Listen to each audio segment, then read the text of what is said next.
Hoje, praticamente toda a eletrônica que usamos depende do silício, mas o silício tem um limite físico. Sua rede cristalina do tipo cúbica de diamante não aguenta campos elétricos muito intensos sem sofrer ruptura. Isso significa que, em aplicações de alta tensão, alta frequência ou alta temperatura, o silício simplesmente começa a falhar. É exatamente aí que entram os semicondutores de gap largo, wide gap, e o mais importante deles hoje é o nitreto de galho. O nitreto de galho se cristaliza numa estrutura chamada wurtzita, bem diferente da do silício. As ligações entre galho e nitrogênio têm um caráter misto, parte covalente, parte iônica.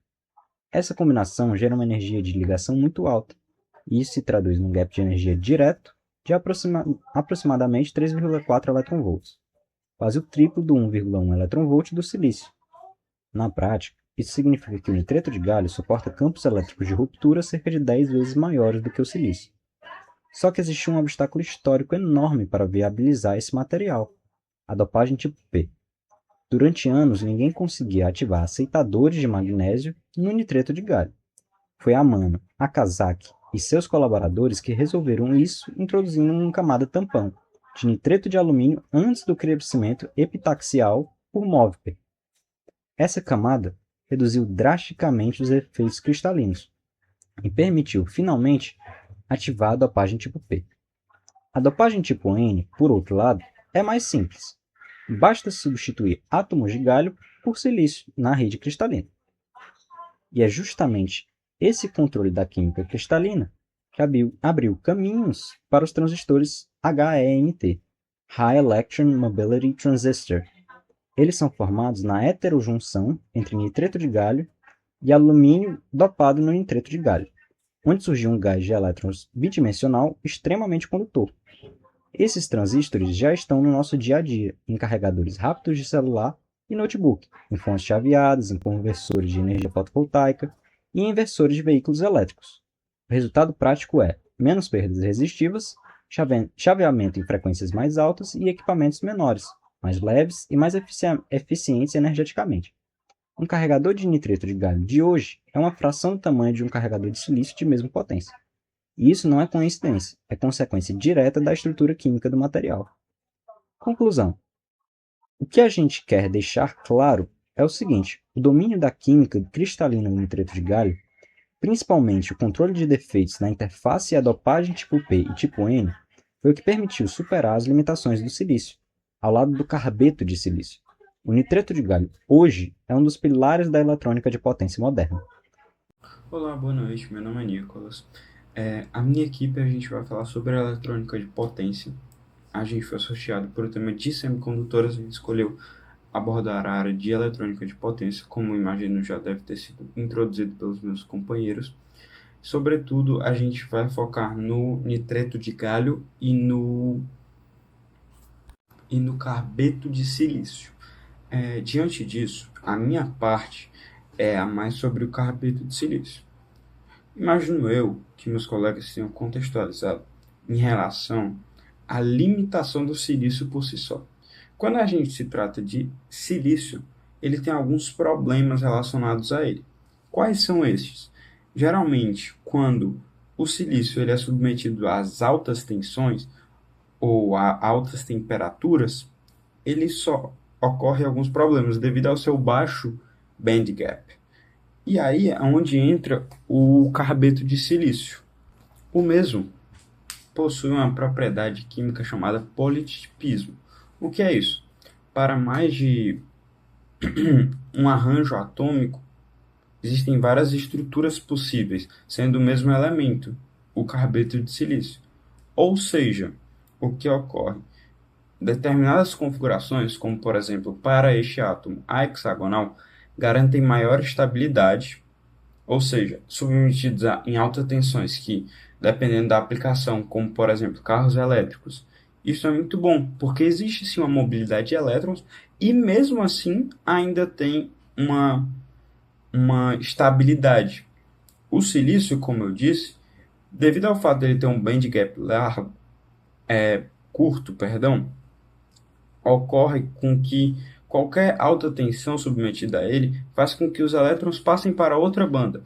Assim, sendo necessário eu juntar várias camadas de silício para que este material ele seja submetido às altas tensões, o que no carbeto de silício já não é, porque o seu band gap é bem maior, ou seja, eu posso submeter uma tensão alta a ele, e mesmo submetendo uma tensão alta, ele aguenta sem entrar em curto.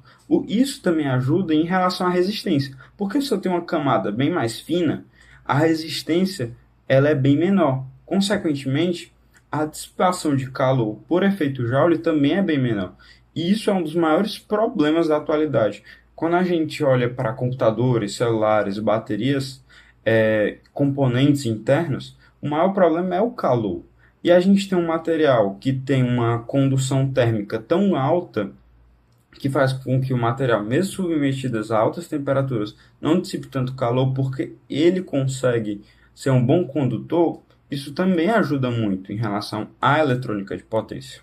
Vale citar, por fim, que este componente ele não é tão utilizado hoje em dia ainda, e sim o silício é o mais utilizado, devido aos seus altos custos relacionados à sua produção, devido à necessidade de altíssimas temperaturas para produzir esse composto, o que dificulta a produção. Mas, quando comparados em relação à economia, mesmo que a produção do silício seja muito mais barata, ainda assim, quando comparado todos os custos, vale mais a pena usar-se o carbeto de silício. Dando continuidade ao que foi comentado pelos colegas, eu sou o Ricardo, e eu vou falar sobre a questão comparativa entre esses dois semicondutores, o nitreto de galho e o carboneto de silício. Bom, nós temos que o nitreto de galho ele é muito bom quando atuando em situações de alta frequência. Ele tem uma banda proibida bem alta, de 3,4 electronvolts aproximadamente, bem superior a 1,1 do silício, e ele se faz muito eficiente na produção de carregadores rápidos e eletrônica de consumo, onde tamanhos reduzidos e eficiência energética são prioridades. Nesse sentido, nós temos que ele opera a tensões que variam entre 650 e 900 volts, e ele não suporta temperaturas tão altas enquanto atuando normalmente como semicondutor. Em laboratório é possível chegar a temperaturas superiores a 600 graus, mas ele já perde a sua eficiência para a eletrônica, sendo necessário a junção do nitreto de galho com dissipadores de calor, como diamante, materiais dissipadores de calor como diamante, como o carboneto de silício. Vale comentar também sobre o silício como um semicondutor nessa comparação entre o GaN, né, o nitrato de galho, e o carboneto de silício.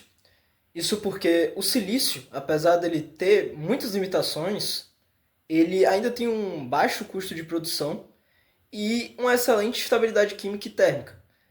Entretanto, ele não opera bem em altas tensões e o band gap dele é pequeno, como previamente citado.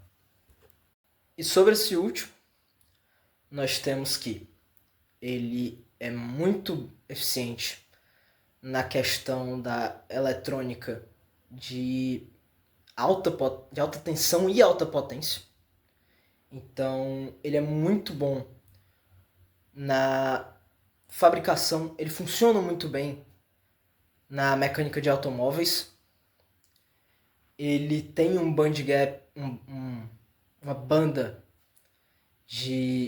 proibida menor que o nitreto de galho, mas em compensação ele tem uma maior resistência térmica, conseguindo atuar individualmente com temperaturas que variam entre 175 e 200 graus Celsius. E, no geral, os dois se complementam muito bem. Você consegue extrair, dependendo da sua gestão, o melhor de cada um quando você prepara o seu circuito.